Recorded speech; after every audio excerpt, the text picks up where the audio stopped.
The money didn't just slow down, it screamed to a halt, and suddenly, the fairy tale lifestyle started cracking right down the middle. Picture this: private jets grounded, glossy deals going cold, phones that once rang nonstop now eerily silent. Behind the manicured smiles and Montecito sunshine, something ugly has been festering, and now it's bursting into the open. This isn't about hurt feelings anymore. This is about survival, about cash, about power slipping through trembling fingers. Once upon a time, Prince Harry and Meghan Markle were sold as the most unstoppable brand on earth. Royal rebels, billion-dollar exiles, the couple who would do things their way and rewrite the rules forever. But here's the dirty secret nobody wanted to say out loud: the money was never infinite, and now it's drying up fast.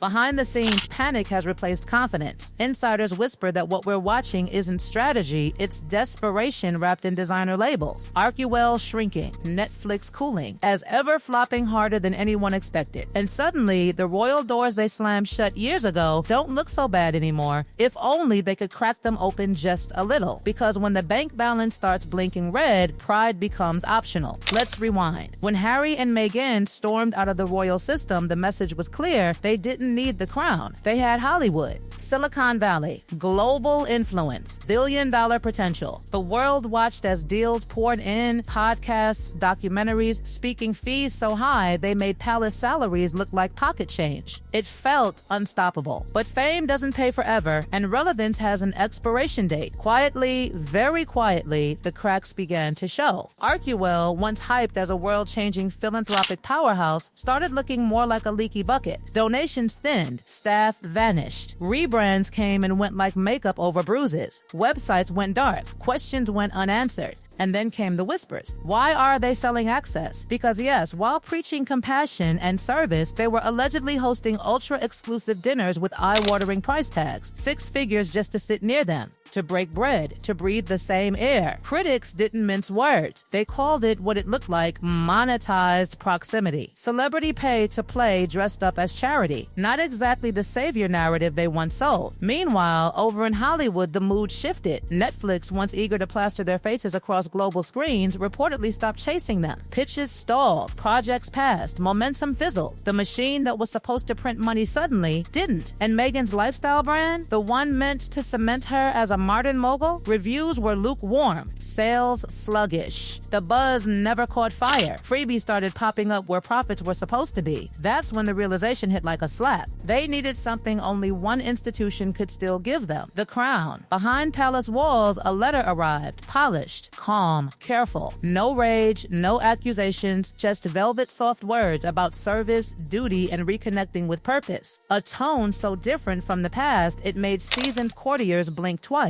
Meghan, sources say, wasn't begging, she was proposing. Permission to represent the monarchy at international events. Approval to step back into the spotlight wearing royal symbolism again. Even whispers of a tiara ray entering the frame, not as rebellion, but as enduring connection. Inside the palace, jaws tightened. Because to them, this didn't smell like reconciliation. It smelled like leverage. King Charles III saw the timing immediately. Just as Archewell faltered, just as Hollywood cooled, just as the money pressure became impossible to hide. This wasn't about healing wounds. This was about brand rescue. And that's where everything exploded. The response that came back was ice cold. No warmth, no ambiguity, no loopholes. A clear message: you do not speak for the crown. You do not wear its symbols. You do not borrow its authority when it suits you.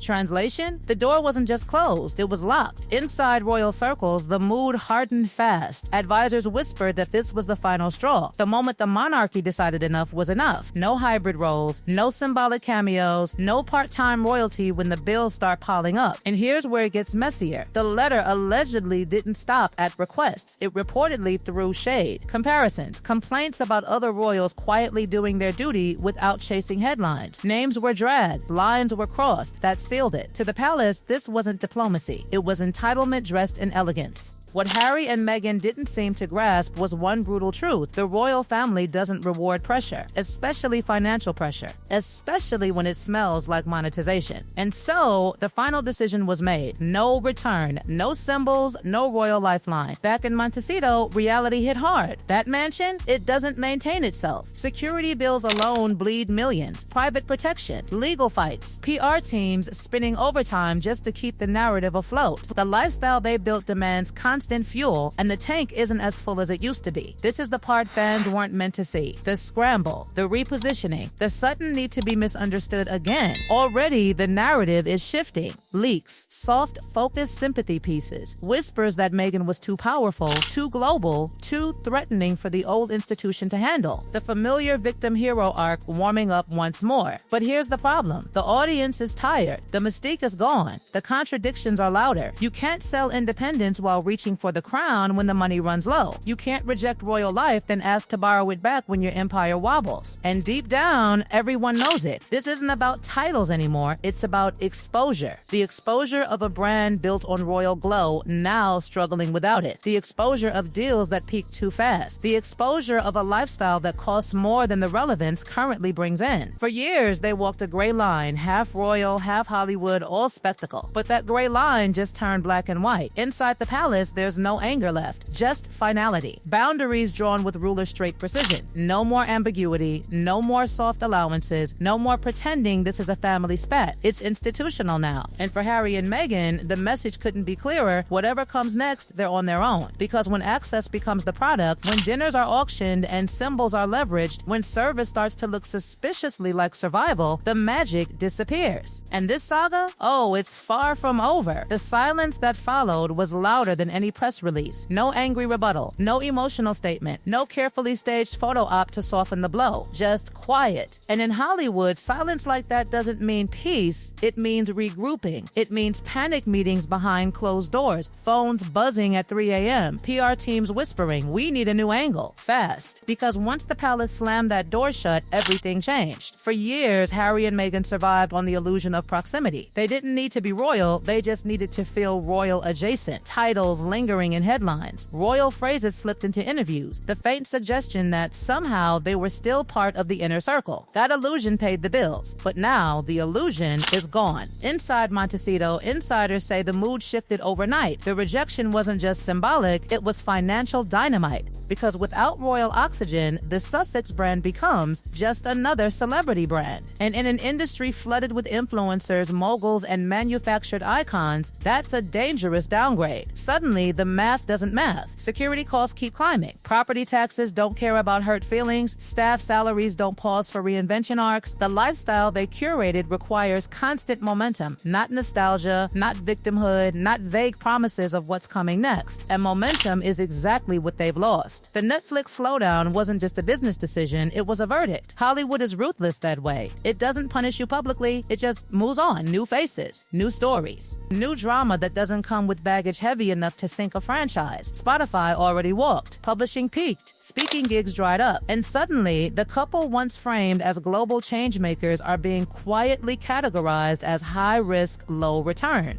That's when Desperation starts dressing itself up as strategy. Whispers out of Los Angeles say multiple media pitches were rushed forward after the palace rejection, docu-concepts, intimate tell-alls, rebranded humanitarian specials. But here's the twist. Buyers aren't biting the way they used to because the audience has changed. People aren't asking, what did they endure? Anymore. They're asking, why does this keep happening? The endless cycle of grievance, reinvention, and blame has started to feel repetitive, predictable, and worst of all in entertainment, boring. And then there's the charity angle. Once the crown made it clear that royal symbolism could no longer be used, a massive chunk of perceived legitimacy vanished overnight. That legitimacy was the unspoken selling point. The reason donors listened. The reason access carried weight. The reason the name alone opened doors. Strip that away, and suddenly Archewell isn't a royal adjacent force for good, it's just another nonprofit competing for attention in an oversaturated space. That's when the rebrand started stacking up. New names, new wording, new mission statements, same underlying problem. Money pressure. Insiders say the most alarming sign wasn't declining donations, it was self-funding. When founders start propping up their own foundation just to keep it alive, that's not philanthropy thriving, that's triage. And triage doesn't last forever. Behind the scenes, conversations turn darker. What happens if the mansion becomes unsustainable? What happens if security costs spike again? What happens if no major platform signs the next deal? But because here's the the truth nobody wants to say on camera: royalty was the differentiator. Without it, Harry and Meghan are just famous people with a very public history of burning bridges. And bridges matter when you're running out of exits. Meanwhile, across the Atlantic, the palace isn't sweating. There's no scrambling, no counter-campaign, just quiet enforcement. Lists updated, invitations adjusted, internal documents cleaned of ambiguity. No hybrid roles, no symbolic gestures, no just this once. The line has been drawn. What makes this sting more is that it didn't have to end this way. Had the Sussexes built something truly independent, something that didn't lean on royal fumes, this rejection wouldn't matter. But so much of their value proposition depended on what they used to be, not what they became. That's the fatal flaw, and the public sees it now. The $100,000 dinners became a punchline. Memes circulated. Commentators asked the question nobody could dodge anymore: when access becomes the product, what happens when people stop buying? Because selling proximity isn't empowerment, it's exposure. It exposes fear. Fear of fading relevance, fear of financial contraction, fear that the spotlight they fought so hard to control is slowly drifting elsewhere. And here's the cruel irony: the more they try to reclaim royal gravity, the more they confirm they never truly escaped it. The palace understood that. That's why the rejection was so clean, so cold, so final. No drama, no apology. Just a reminder: the crown is not a safety net. It is not a brand accelerator. It is not a costume to be worn when the market turns hostile. And for Harry and Meghan, that realization may be the hardest part, because for the first time since they left, there's no bigger institution to push against. No villain grand enough to blame. No system left to accuse. Only numbers, contracts, and consequences. The coming year won't be about scandal. It will be about endurance, about whether their brand can survive without royal echo, about whether audiences still care when the story stops being about escape and starts being about survival. They wanted freedom. They got it. But freedom without leverage is expensive. And now, with the crown firmly out of reach and Hollywood no longer starstruck, the Sussexes are facing a reality they never planned for. A world where the fairy tale ended, the safety net vanished, and the bills don't care who you used to be. This isn't exile anymore, it's exposure. And the next move they make won't decide how famous they are. It will decide whether this empire collapses quietly or crashes in full view of the world. Full view of the world. Full view of the world. Full view.